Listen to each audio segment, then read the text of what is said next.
ಇವತ್ತು ವಿಶೇಷವಾಗಿ ರಾಜ್ಯದಲ್ಲಿ ಹಿಂದುಳಿದ ವರ್ಗಗಳನ್ನು ಪ್ರತಿನಿಧಿಸುವಂತಹ ಶಾಸಕರು, ಸಂಸದರು, ಮಾಜಿ ಶಾಸಕರು, ನಮ್ಮೆಲ್ಲ ರಾಜ್ಯ ಪದಾಧಿಕಾರಿಗಳ ಒಂದು ವಿಶೇಷವಾದಂತಹ ಸಭೆ ನಡೆದಿದೆ. ಕಳೆದ 2 ವರ್ಷಗಳ ಅವಧಿಯಲ್ಲಿ ಸಿದ್ದರಾಮಯ್ಯನವರು ಮುಖ್ಯಮಂತ್ರಿ ಆದ ನಂತರ ಬಹಳ ದೊಡ್ಡ ಪ್ರಮಾಣದಲ್ಲಿ ಹಿಂದುಳಿದ ವರ್ಗಕ್ಕೆ ಅನ್ಯಾಯ ಆಗಿದೆ ಅನ್ನೋದನ್ನ ಸಭೆ ಅಭಿಪ್ರಾಯವನ್ನ ಪಟ್ಟಿದೆ. ಹಿಂದುಳಿದ ವರ್ಗಗಳಿಗೋಸ್ಕರ ರಚನೆ ಮಾಡಿದಂತಹ ಮತ್ತು ಆ ಕಲ್ಯಾಣಕ್ಕೋಸ್ಕರ ರಚನೆಗೊಂಡಂತಹ 11ಕ್ಕೂ ಹೆಚ್ಚು ನಿಗಮ ಮಂಡಳಿಗಳಿಗೆ ಈ ಸರ್ಕಾರ ಬಂದ ನಂತರ ಯಾವುದೇ ಅನುದಾನಗಳನ್ನು ಈ ಸರ್ಕಾರ ಕೊಟ್ಟಿಲ್ಲ.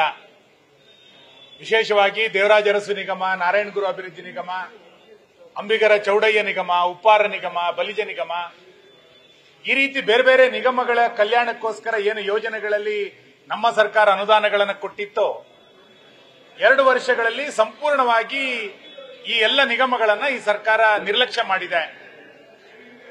ಕೇವಲ ಒಬಿಸಿ ಎನ್ನುವಂಥದ್ದು ಸಿದ್ದರಾಮಯ್ಯನವರಿಗೆ ಭಾಷಣದ ವಸ್ತು ಆಗಿದೆ ವಿನ ಅವರ ಕಲ್ಯಾಣದ ಭಾವನೆಗಳು ಅವರ ಬಗ್ಗೆ ಇಲ್ಲ. ಈ ಹಿನ್ನೆಲೆಯಲ್ಲಿ ಎಲ್ಲ ನಿಗಮಗಳಿಗೆ ತಕ್ಷಣ ಅನುದಾನಗಳನ್ನು ಬಿಡುಗಡೆ ಮಾಡಬೇಕು. ತನ್ಮೂಲಕ ಆ ಕಲ್ಯಾಣಕ್ಕೋಸ್ಕರ ಸರ್ಕಾರ ವಿಶೇಷವಾದಂತಹ ಮುತುವರ್ಜಿಯನ್ನು ವಹಿಸಬೇಕು ಅನ್ನುವಂಥದ್ದನ್ನ ಈ ಸಭೆಯಲ್ಲಿ ನಾವು ಚರ್ಚೆಯನ್ನ ಮಾಡಿದ್ದೇವೆ. ಎರಡನೇದು, ಕಾಂತರಾಜು ಆಯೋಗದ ವರದಿ.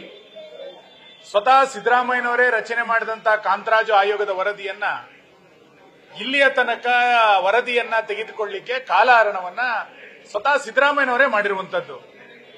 ಆ ವರದಿಯನ್ನ ಐಸಿಯುನಲ್ಲಿಟ್ಟು, ಆ ವರದಿಯನ್ನ ಕೋಲ್ಡ್ ಸ್ಟೋರೇಜ್ನಲ್ಲಿಟ್ಟು ಸಂಪೂರ್ಣವಾಗಿ ಆ ವರದಿಯನ್ನ ಇವತ್ತು ಕಸದ ಬುಟ್ಟಿಗೆ ಎತ್ತಿದ್ದಾರೆ. ಆ ವರದಿಯ ಮುಖ್ಯಾಂಶಗಳನ್ನ ಸಾರ್ವಜನಿಕ ಚರ್ಚೆಗೆ ಬಿಡಲೇಬೇಕು. 165 ಕೋಟಿ ರೂಪಾಯಿ ವೆಚ್ಚದಲ್ಲಿ ರಚನೆ ಆದಂತಹ ವರದಿಯನ್ನ ಏಕಾಏಕಿ ನಾನು ಗೊತ್ತೇ ಇಲ್ಲ ಅಂತೇಳಿ ಸಿದ್ದರಾಮಯ್ಯನವರು ಹೇಳಲಿಕ್ಕೆ, ತಪ್ಪಿಸಿಕೊಳ್ಳಲಿಕ್ಕೆ ಸಾಧ್ಯ ಇಲ್ಲ. ಅದನ್ನ ಸಾರ್ವಜನಿಕ ಆಹ್ವಾನಿಗೆ ಇಡಬೇಕು ಅನ್ನುವಂಥ ಒತ್ತಾಯವನ್ನು ಕೂಡ ನಾವು ಮುಂದಿನ ದಿನಗಳಲ್ಲಿ ಮಾಡಬೇಕು ಇಡೀ ರಾಜ್ಯಾದ್ಯಂತ ಅಂತೇಳಿ ಇವತ್ತು ಚರ್ಚೆಗಳಲ್ಲಿ ನಡೆದಿದೆ. ಇನ್ನು ಕೊನೆಯದು, ಜಾತಿ ಗಣತಿಗೆ ವಿಷಯಕ್ಕೆ ಸಂಬಂಧಪಟ್ಟಂತೆ ಜಾತಿ ಗಣತಿ ಆಗಬೇಕು. ಕೇಂದ್ರದಲ್ಲಿ ಇಲ್ಲಿಯ ತನಕ ಅಧಿಕಾರವನ್ನ ಮಾಡಿದಂತ ಕಾಂಗ್ರೆಸ್ ಯಾವತ್ತೂ ಕೂಡ ಜಾತಿ ಗಣತಿಯ ಪರವಾಗಿ ಇರಲೇ ಇರಲಿಲ್ಲ. ಸುದೀರ್ಘವಾಗಿ ಆಡಳಿತವನ್ನ ನಡೆದಂತ ಕೇಂದ್ರದ ಕಾಂಗ್ರೆಸ್ಗೆ ಜಾತಿ ಗಣತಿಯನ್ನು ಮಾಡುವಂತ ಅವಕಾಶಗಳಿದ್ದಾಗಲೂ ಕೂಡ ಯಾವತ್ತೂ ಕೂಡ ಇದ್ರ ಬಗ್ಗೆ ಚರ್ಚೆಯನ್ನ ಮಾಡಲಿಲ್ಲ.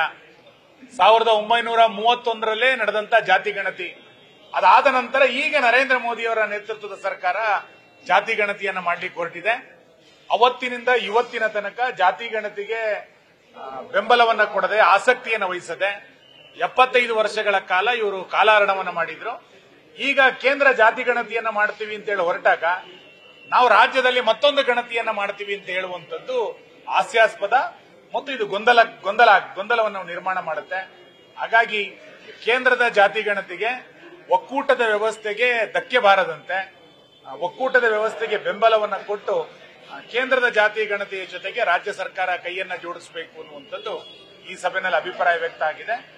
ಈ ಹಿನ್ನೆಲೆಯನ್ನು ಇಟ್ಟುಕೊಂಡು ಬೇರೆ ಬೇರೆ ಜಿಲ್ಲೆಗಳಲ್ಲಿ, ಬೇರೆ ಬೇರೆ ವಿಭಾಗ ಕೇಂದ್ರಗಳಲ್ಲಿ ಒಬಿಸಿ ಜನಜಾಗೃತಿಯ ಸಭೆಯನ್ನು ಮಾಡಬೇಕು ಅಂತೇಳಿ ನಾವು ನಿರ್ಣಯವನ್ನು ಮಾಡಿದ್ದೇವೆ. ನಾಳೆ ಜೂನ್ 1ರಿಂದ ಆಗಸ್ಟ್ 15ನೇ ತಾರೀಕಿನ ತನಕ ಈ ಅಭಿಯಾನವನ್ನು ಮಾಡ್ತೇವೆ. ನ್ಯೂಸ್ ಫಸ್ಟ್, ನಿರ್ಭೀತಿಯಿಂದ ನಿಮ್ಮ ಪರವಾಗಿ.